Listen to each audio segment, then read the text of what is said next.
Halo everyone, baiklah di video kali ini saya akan menjelaskan materi tentang cara mudah membangun hubungan antar entitas di aplikasi.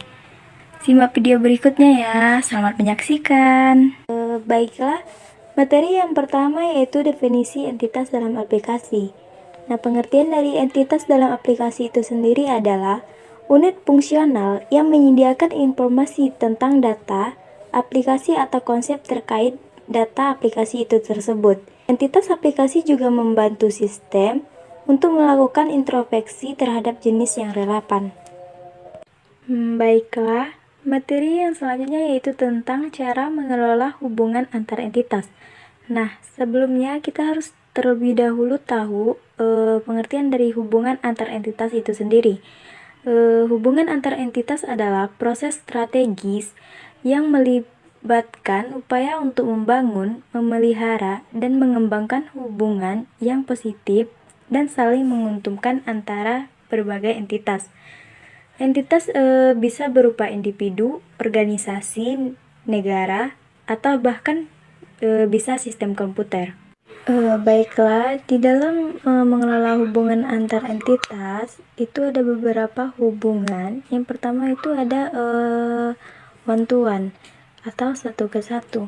Nah, di mana hubungan one to one itu menggambarkan hubungan antara dua tabel, di mana setiap baris dalam satu tabel terkait dengan tepat satu baris di tabel lainnya. Contoh dari hubungan entitas one to one itu bisa teman-teman lihat gambar yang di samping. Baiklah, yang kedua yaitu ada one to many. Hubungan one to many adalah jenis hubungan antara dua tabel di mana satu baris dalam tabel pertama dapat terkait dengan banyak baris dalam tabel keduanya. Tetapi satu baris dalam tabel kedua hanya dapat terkait dengan satu baris dalam tabel pertama. Contoh hubungan one to many bisa teman lihat gambar di samping. Yang ketiga yaitu many to many, di mana hubungan many to many adalah jenis hubungan antara dua tabel di mana satu baris dalam tabel pertama dapat dihubungkan ke banyak baris dalam tabel kedua. Begitupun sebaliknya. Contoh hubungan many to many seperti gambar di samping. Baiklah, materi selanjutnya yaitu tentang penggunaan database dalam mengelola entitas.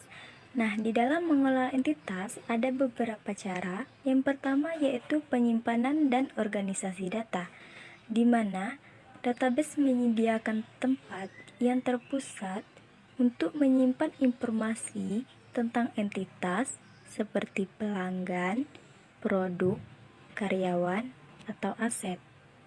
Baiklah, cara yang kedua yaitu pengambilan data dan analisis, di mana database memungkinkan kita untuk mengambil data tentang entitas dengan mudah dan efisien menggunakan query.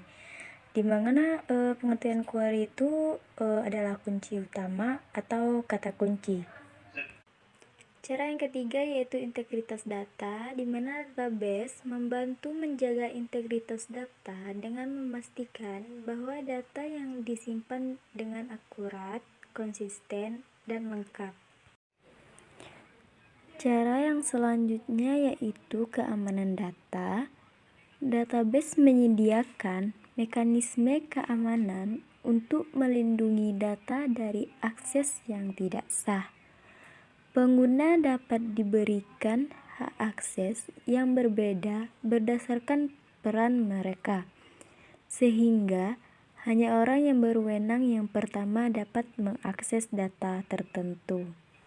Nah, cara yang terakhir yaitu hubungan antar entitas, di mana hubungan antar entitas memungkinkan kita untuk mengambil data yang terkait dengan entitas lainnya, seperti mencari semua pesanan yang dibuat oleh pelanggan tertentu. Dalam penggunaan database, dalam mengelola entitas ada beberapa contoh. Yang pertama itu bisnis, di mana bisnis yaitu database digunakan untuk mengelola pelanggan, produk, inventaris, penjualan, dan keuangan. Yang kedua yaitu ada pemerintahan, di mana database digunakan untuk mengelola penduduk, pajak, layanan publik, dan catatan kriminal. Dan yang terakhir yaitu ada penelitian, di mana database digunakan untuk menyimpan dan menganalisis data ilmiah seperti data genetik, data astronomi, atau data sosial. Materi yang selanjutnya yaitu contoh diagram ERD. Nah, sebelum kita memasuki ke contoh diagram ERD, kita harus tahu terlebih dahulu apa itu pengertian dari ERD. ERD atau Entitas Relationship Diagram adalah representasi visual dari entitas dan hubungan antara entitas dalam sebuah database. ERD digunakan untuk menggambarkan struktur logis dari sebuah database dan menunjukkan bagaimana entitas terinteraksi satu sama lain. ERD terdiri dari entitas, atribut, dan hubungan antara entitas. ERD biasanya digunakan dalam tahap desain sistem dalam pengembangan database untuk memvisualisasikan struktur logis dan hubungan antar entitas. ERD juga dapat digunakan untuk mengidentifikasi dan memecahkan masalah dalam desain database dan untuk berkomunikasi tentang desain database kepada pemangku kepentingan yang tidak memiliki keahlian teknik. Selanjutnya yaitu ada elemen utama ERD. Yang pertama yaitu ada entitas. Entitas yaitu objek atau konsep yang memiliki data yang ingin disimpan. Contohnya pelanggan, produk, pesanan. Yang kedua yaitu ada atribut, di mana atribut sifat atau karakteristik dari suatu entitas. Contohnya nama pelanggan, harga produk, jumlah pesanan. Yang ketiga yaitu ada relasi, di mana hubungan antara dua atau lebih entitas. Contohnya pelanggan memesan produk dan produk memiliki kategori. Yang keempat yaitu ada kardinalitas, yaitu jumlah entitas yang terlibat dalam suatu relasi.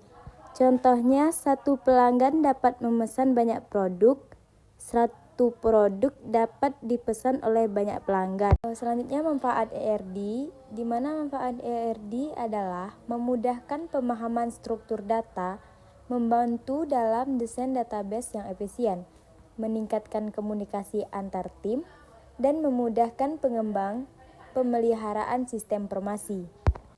Baiklah, di sini saya akan menjelaskan contoh diagram ERD.